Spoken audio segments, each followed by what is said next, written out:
Pocong itu bukannya pergi, malahan dia ini menunduk dan menampakkan wajah buruknya. Semakin menunduk, hingga akhirnya pocong itu meludahi Bandi.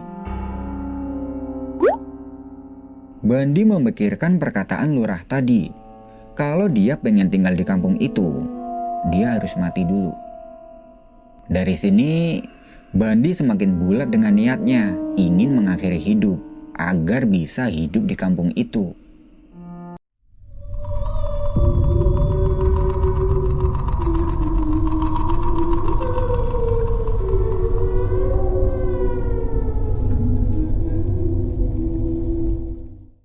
Assalamualaikum teman-teman. Dimanapun kalian berada, semoga tetap sehat selalu. Masih dengan gua Vidi. Di video kali ini gua ada cerita horor yang serem banget. Kisah ini dialami oleh seorang warga yang pernah diasingkan ke tengah hutan. Pertanyaannya, kenapa orang itu bisa diasingkan? Karena orang ini menderita penyakit yang berbahaya, yaitu buduk. Dan orang yang udah kena penyakit buduk itu, kemungkinan hidupnya tipis banget. Sebut aja yang mengalaminya ini adalah Bandi. Awal mulanya, penyakit ini didapat Bandi setelah dia ketemu sama sosok pocong wedon. Nah ini nih, gue paling males kalau harus ngebahas bungkusan yang satu ini. Mending ngebahas Mbak Pun atau Mas Wowo gitulah. Tapi gak apa-apa lah, sikat aja. Kalian tahu pocong wedon gak? Nah ini serem banget nih. Wedon atau biasa disebut dengan pocong wedon ini mempunyai ciri khas manusia yang dibungkus kain kafan. Sosok ini mampu membuat takut masyarakat Indonesia, terutama masyarakat Jawa. Sosok pocong memang seolah menduduki tingkat utama dalam hal menakuti masyarakat. Dan ternyata sosok ini memiliki kembaran perwujudan dari hantu lain, yaitu pocong wedon, atau biasa disebut sebagai hantu pocong perempuan.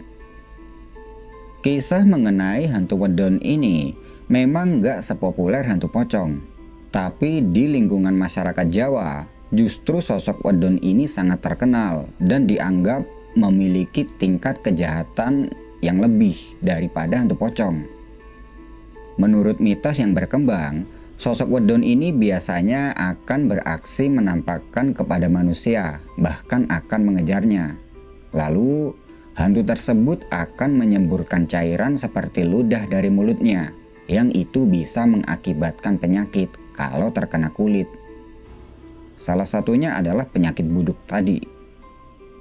Biasanya, sosok wedon ini akan menampakkan dirinya dengan sehelai kain putih, yang lama-kelamaan kain itu semakin membesar dan tinggi sampai setinggi pepohonan. Nah, pas udah setinggi pepohonan, sosok ini biasanya akan menampakkan wajahnya yang buruk rupa di balik kain putihnya. Yang kemudian sosoknya itu akan menyemburkan cairan dari mulutnya. Belum mulai cerita udah merinding duluan nih. Udahlah ya, kita langsung aja ke ceritanya. Sebelum mulai cerita, gue mau ngucapin banyak terima kasih buat teman-teman yang udah subscribe channel ini. Dan yang belum subscribe, ayo subscribe dulu, biar kalian gak ketinggalan cerita horor selanjutnya. Nah, seperti apa ceritanya? Duduk santai sambil dengerin Vidi cerita.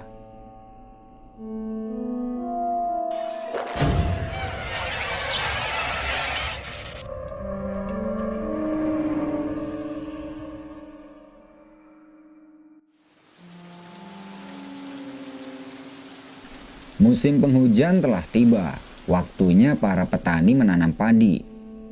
Hari itu, Bandi didatangi oleh salah seorang warga di kampungnya untuk menyewa jasa. Jadi, Bandi ini adalah seorang buruh tani dan dia biasa menyewakan jasa membajak sawah. Karena di kampungnya Bandi itu mayoritas adalah seorang petani. Dan yang mempunyai mesin pembajak sawah atau biasa disebut traktor, itu cuman Bandi dan ada satu orang lain. "Pak Bandi, lusa bisa nggak bajakin sawah saya?" "Bisa Bu Eni, tapi malam ya, soalnya paginya saya mau membajak sawah Pak Tatang." "Oh ya udah nggak apa-apa, yang penting besoknya bisa selesai, biar bisa langsung ditanami." Lusa pagi, sebenarnya traktornya Bandi ini udah disewa sama orang lain, dan bisanya dia malam. Bu Eni setuju aja, yang penting besoknya semuanya udah selesai. Membajak pas waktu malam bukan menjadi masalah buat Bandi, karena itu udah biasa. Singkat cerita, malam itu sekitar jam 1. Bandi datang ke sawahnya Bu Eni dengan membawa traktornya. Letak sawah itu nggak jauh dari pemukiman warga dan cukup dekat dengan jalan raya di desa itu. Bandi melaksanakan tugasnya seorang diri, dan ketika membajak itu, dia mendengar ada suara orang yang teriak dari ujung sawah. "Pak Bandi, makanannya ditaruh di sini ya." Bandi ngeliat ke arah sumber suara itu. Tapi di sana ini dia nggak ngeliat ada siapa-siapa karena gelap.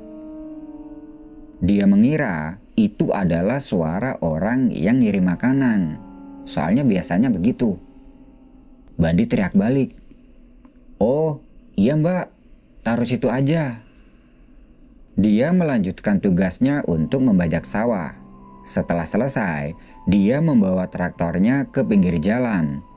Dan karena perutnya ini udah keroncongan, dia mendatangi makanan yang dikirim orang tadi. Setelah dicari-cari, ternyata benar. Di sana ini ada sebuah tampah yang ditutupi daun pisang. Bandi makan dengan lahap dengan wadah daun pisang. Dan belum sampai nasinya ini habis, dia kaget. Karena lauk yang ada di tempatnya itu tiba-tiba berubah menjadi ulat pisang. Tahu ulat pisang kan? Yang gede-gede itu. Bandi kaget bukan main, dan spontan dia langsung membuang makanan yang dipegangnya. Dia langsung kembali ke traktornya dan membawanya pulang. Di perjalanan pulang, dia ini mikirin soal tadi. Wah, nggak beres nih. Kok bisa-bisanya lauknya ini jadi ulat? Bandi biasa aja, karena dia ini udah biasa ngeliat kejadian yang horor-horor gitu. Lagian, ntar juga bisa makan di rumah. Di perjalanan pulang membawa traktor, Bandi melihat ada kain putih yang bergelantungan di ranting pohon. Karena penasaran, Bandi memperhatikan kain itu. Dan kain itu semakin lama semakin membesar dan semakin tinggi. Tingginya itu setara sama pepohonan. Bandi udah ngira kalau itu adalah hantu. Tapi hantu apa bisa setinggi itu? Bandi bukan orang penakut. Dia ngarahin lampu traktornya ini ke arah sosok putih tadi. Astagfirullah. Ternyata itu adalah pocong. Bandi berniat mengusir pocong itu dengan tujuan biar nggak nakutin orang lain yang lewat sini. Dia jalan mendekati pocong itu. "Mending kamu pergi dari tempat itu dan jangan ganggu manusia lagi," ucap Bandi sedikit teriak. Pocong itu bukannya pergi, malahan dia ini menunduk dan menampakkan wajah buruknya. Semakin menunduk, hingga akhirnya pocong itu meludahi Bandi. Bandi langsung lari dari tempat itu dan mengambil traktornya untuk dibawa pulang. Sesampai di rumah, dia bersih-bersih badan, kemudian tidur. Besoknya, Bu Eni datang ke rumah Bandi untuk memberikan bayaran. Sekaligus beliau ini mau minta maaf karena semalam beliau nggak sempat ngirim makanan lantaran dia ketiduran dan nggak ada yang bangunin. Bandi kaget dong. Lah, kalau Bu Eni nggak ngirim makanan, terus yang ngirim makanan ke sawah semalam itu siapa? Bandi nggak bilang soal itu pada Bu Eni. Dia iyain aja. Setelah pembayaran udah selesai, Bu Eni kembali pulang. Kejadian malam itu adalah kejadian horor yang kesekian kalinya yang dialami oleh Bandi, dan dia melupakannya. Selang 1 hari setelah kejadian malam itu, atau besoknya, tiba-tiba Bandi ini merasa gatal di seluruh tubuhnya. Awalnya itu gatal-gatal biasa, dan dia menganggap mungkin dia terkena serangga. Tapi lama-kelamaan, gatalnya ini jadi gatal-gatal sakit. Terasa gatal, tapi kalau digaruk ini rasanya sakit.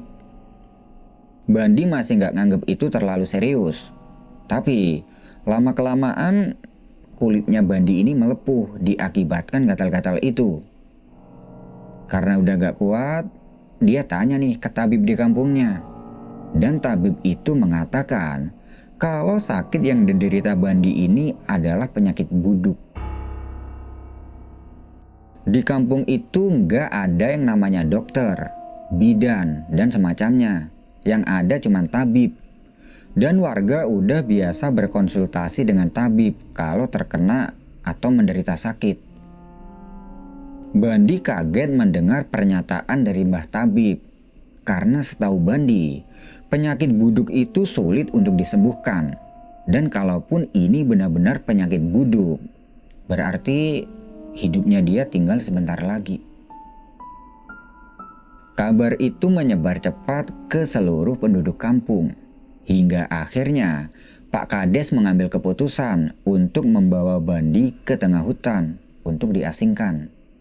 Karena kalau nggak gitu, penyakit buduk itu bisa menular ke seluruh warga.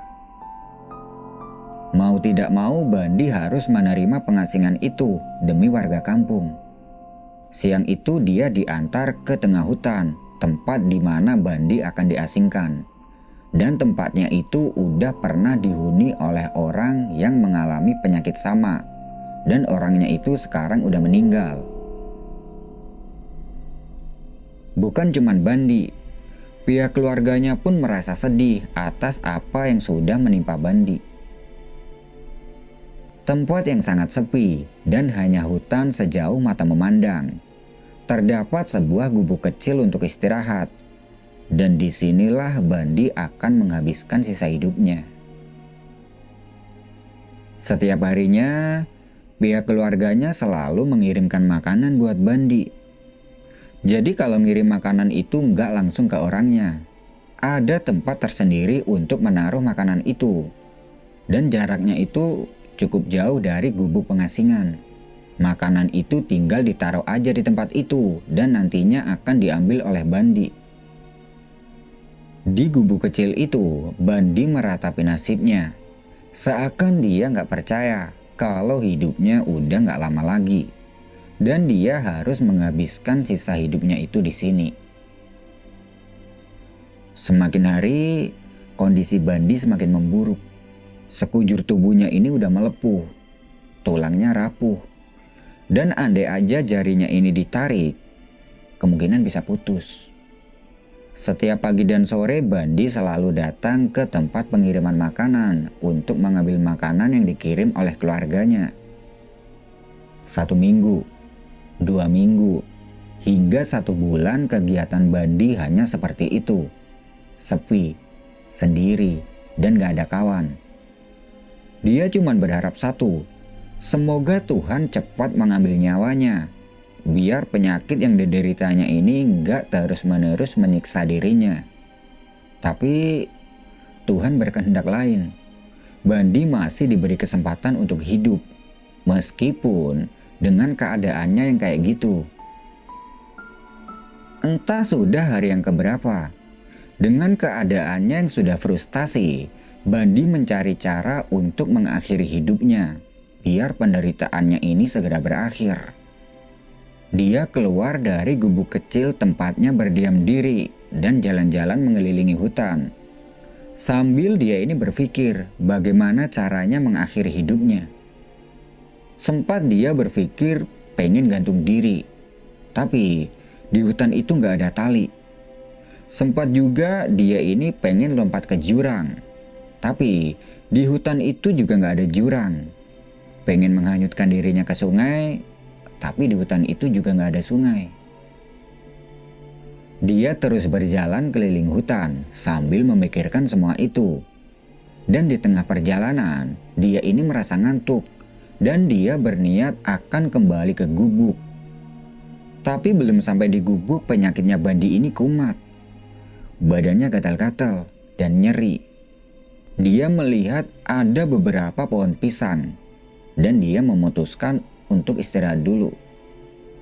Beberapa daun pisang dia ambil buat alas dan tanpa sengaja Bandi ini mengambil daun pisang yang masih kuncup. Tidurlah dia beralaskan daun pisang yang masih kuncup itu. Lalu, sayup-sayup dia mendengar ada suara keramaian banyak orang. Dia bangun, dan ternyata dia ini sedang berada di sebuah kampung. Bandi kaget dong, kok bisa di sini ada kampung? Dia bangun dan pengen lari. Karena dia ini nggak pengen keberadaannya di sini ditakuti oleh warga, karena keadaannya yang seperti itu. Dia lari meninggalkan tempat tidurnya, dan tiba-tiba dia ini dihadang oleh satu orang yang berkulit sawo matang. Pakaiannya rapi dan memakai udeng di kepalanya. Orang itu tanya ke Bandi. "Lapo kon iku mlayu? Apa sing mau wedeni?" Bandi nggak berani ngelihat ke arah orang itu, karena dia ini takut kalau orang itu nanti akan lari melihat kondisinya Bandi yang kayak gini. Sambil membelakangi, Bandi menjawab, "Ulo budukan, mangke wong-wong kae ketularan." Orang itu memegang pundaknya Bandi dan bilang, "Wes ora usah wedi. Penyakitmu iki ra bakal nular kanggo wong kene." Bandi kaget dong, kok bisa penyakitnya ini nggak bakal nular? Orang itu bilang lagi ke Bandi, "Wes, kowe sing tenang. Ayo melu aku." Bandi berjalan mengikuti orang itu menuju ke kampung tadi. Sesampainya di kampung itu, semua warga pada bersalaman dengan orang ini dan juga dengan Bandi. Semua orang yang ada di sini ternyata sangat ramah dan gak ada satupun dari mereka yang menjauhi Bandi seperti orang-orang di kampungnya. Bandi dan orang itu berjalan keliling kampung dan dia bertanya, "Pak, niki kampung nopo nggih? Kula kok dereng nate semerap kampung niki?" "Kowe ora usah ngerti iki kampung apa. Sing jelas wong-wong nang kene iki beda karo wong-wong sing ning kampungmu. Lan aku lurah ning kene." Kalau dilihat-lihat emang benar beda. Di kampungnya, Bandi ini dijauhi, dikucilkan, bahkan diasingkan. Sedangkan di sini dia diperlakukan dengan ramah. Jadi kampung yang ditempati Bandi itu adalah kampung gaib yang dihuni oleh bangsa jin.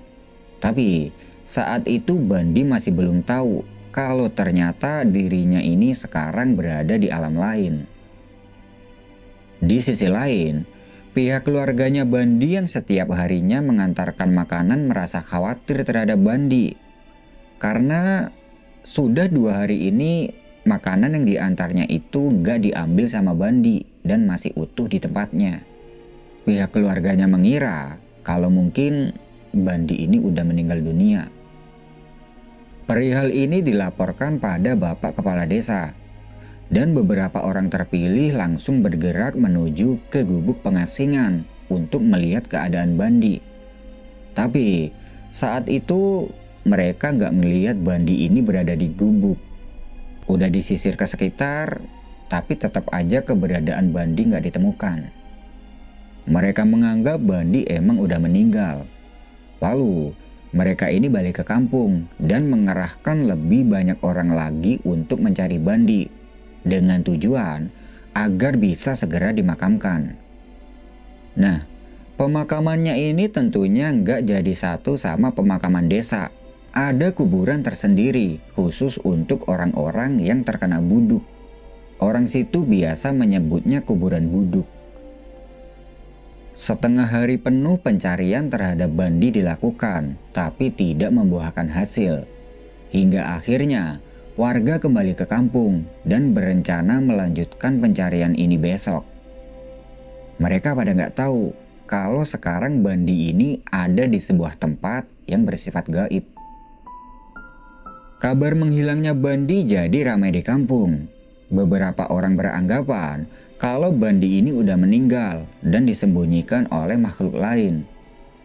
Beberapa orang juga beranggapan kalau mungkin Bandi ini udah tewas dimakan hewan buas. Di alam lain, Bandi diberikan tempat tinggal oleh lurah dan dia merasa udah hidup cukup lama di sana. Setiap harinya, Bandi jalan keliling kampung dengan kondisinya yang seperti itu. Dan gak ada satupun dari warga di kampung itu yang menjauhi Bandi. Justru malah sebaliknya. Dia ini amat dihormati di kampung itu. Semakin lama, Bandi merasa nyaman tinggal di kampung itu. Hingga akhirnya, dia didatangi oleh lurah dan memberitahukan kalau dia ini sedang dicari warga dan keluarganya. Bali ning alamu, wong desa padha ngeleki kowe. Kula ten mriki mawon, boten enek gunane kula balik. Wong desa pun boten enten sing purun cedhak kali kula. Kowe iso wae manggon nang kene salawase, nanging kowe kudu ninggalin donya dhisik. Lurah mengajak Bandi ke sebuah tempat di mana dia tidur beralaskan daun pisang yang masih kuncup. Dan Bandi dikembalikan ke alam nyata. Setelah kembali, dia nggak ngeliat lagi perkampungan yang tadi. Begitupun dengan lurah yang mengantarkannya itu. Loh, mana Pak Lurah? Dan kampungnya kok tiba-tiba hilang? Batin Bandi. Bandi memikirkan perkataan lurah tadi. Kalau dia pengen tinggal di kampung itu, dia harus mati dulu. Dari sini, Bandi semakin bulat dengan niatnya ingin mengakhiri hidup agar bisa hidup di kampung itu. Dia nggak kembali ke gubuk pengasingan, melainkan mondar-mandir mencari cara untuk mengakhiri hidupnya. Terlintas, dia ini pengen nusuk perutnya dengan ranting kayu. Tapi, Bandi ini orangnya takut sama darah. Dia berjalan tanpa tujuan, hingga tidak sengaja dia ini keluar dari hutan dan menjumpai ladang petani. Di dekat ladang itu, dia melihat ada sebuah botol berwarna putih. Setelah dilihat, ternyata itu adalah obat rumput dan masih ada isinya. Seketika Bandi berpikir untuk mengakhiri hidupnya dengan cara minum obat rumput ini. Dia membuka tutup botolnya. Dan setelah berpikir 1000 kali, akhirnya dia memutuskan untuk minum obat rumput itu.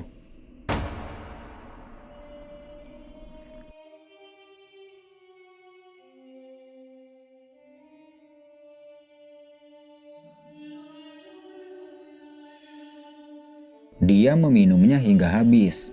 Setelah itu, dia kembali lagi ke dalam hutan dan berharap bertemu hewan buas. Biar tubuhnya ini jadi santapannya dan jasadnya nggak lagi ditemukan. Di tempat dia tidur beralaskan daun pisang, Bandi ini merasa sakit perut. Karena obat yang diminumnya itu telah bereaksi. Badannya guling-guling di atas tanah karena dia nggak tahan dengan rasa sakitnya. Dan disinilah keajaiban dari Yang Maha Kuasa itu turun. Obat rumput itu ternyata nggak membunuhnya, justru malah sebaliknya.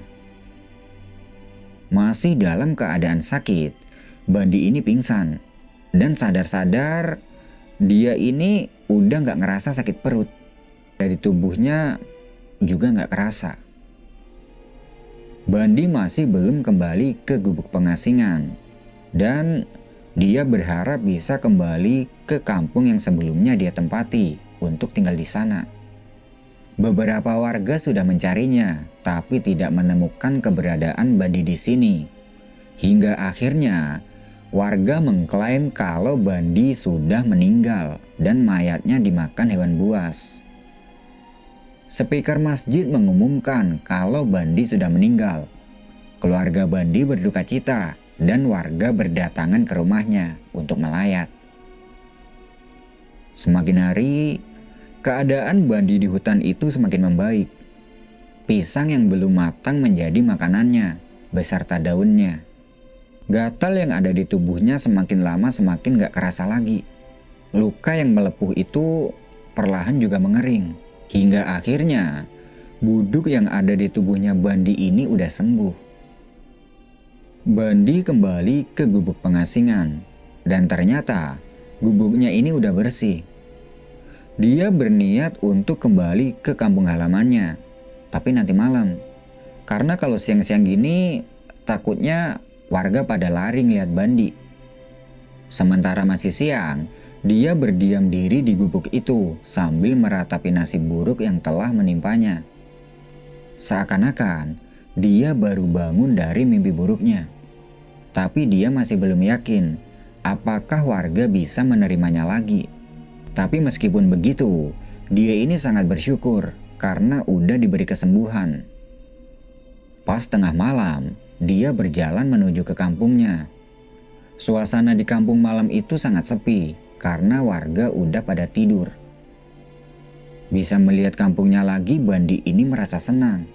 Meskipun dia belum tahu kalau warga bisa menerimanya lagi.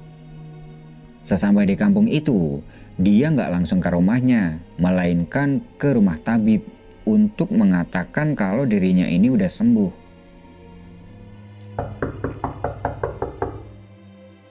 Assalamualaikum, Dek.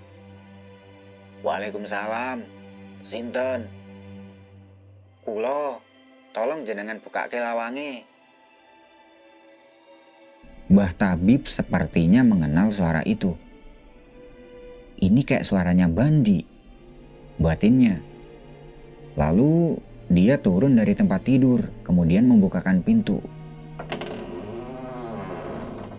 Pintu dibuka, dan ternyata benar. Yang datang itu adalah Bandi. Mbah Tabib kaget, karena ternyata Bandi ini masih hidup setelah 5 hari yang lalu dinyatakan sudah meninggal. Le, kowe iki Bandi to? Injih, Dek, kula Bandi. Kula pun waras, Dek. Mbah Tabib masih belum percaya kalau yang berdiri di depannya ini adalah Bandi. Lalu, beliau mempersilahkan Bandi untuk masuk ke dalam rumah. Dan malam itu, Bandi menceritakan semua tentang apa yang dialaminya selama diasingkan ke hutan itu. Mbah Tabib mengatakan kalau penyebab dari semua ini adalah pocong wedon yang sudah meludahi Bandi saat itu. Dan menurut Mbah Tabib, kampung yang dilihat Bandi itu adalah kampung gaib yang dihuni bangsa jin. Dan yang mengajaknya itu emang benar-benar lurahnya. Soalnya, Mbah Tabib ini juga pernah melihat perkampungan itu. Setelah menjelaskan panjang lebar, Mbah Tabib mengatakan pada Bandi bahwasanya dirinya ini sudah dinyatakan meninggal oleh warga kampung karena keberadaannya yang gak bisa ditemukan. Mbah Tabib kemudian memeriksa keadaan Bandi. Dan subhanallah, Bandi emang udah sembuh dari penyakitnya. Ini adalah keajaiban. Ternyata, obat rumput itu mampu menyembuhkan Bandi. Malam itu Mbah Tabib meminta Bandi untuk tidur di rumahnya dulu dan gak boleh pulang. Sebelum beliau bisa mengatakan kepada warga kalau Bandi ini masih hidup dan udah sembuh. Keesokan harinya, Mbah Tabib memberitahukan hal ini pada Pak Kades, dan Pak Kades memutuskan untuk membawa Bandi ke kota agar diperiksa secara medis. Pak Kades, Mbah Tabib, dan Bandi pergi ke kota secara diam-diam. Dan pihak medis juga mengatakan kalau Bandi ini udah benar-benar sembuh. Kembalilah mereka ke kampung, dan Pak Kades memberi pengumuman pada warga bahwasanya Bandi ini masih hidup dan udah sembuh atas penyakit buduknya. Mendengar kabar itu, semua warga pada kaget, terutama pihak keluarganya. Bandi dipulangkan ke rumahnya, dan akhirnya dia bisa berkumpul lagi dengan anak istrinya. Bandi merasa seperti baru bangun dari mimpi buruknya. Dia kembali beraktivitas seperti dulu, ke ladang, bertani, dan membajak sawah. Meskipun udah benar-benar sembuh, tapi bekas luka yang melepuh itu masih membekas di seluruh badannya Bandi dan gak bisa hilang sampai sekarang. Tapi itu udah gak jadi masalah.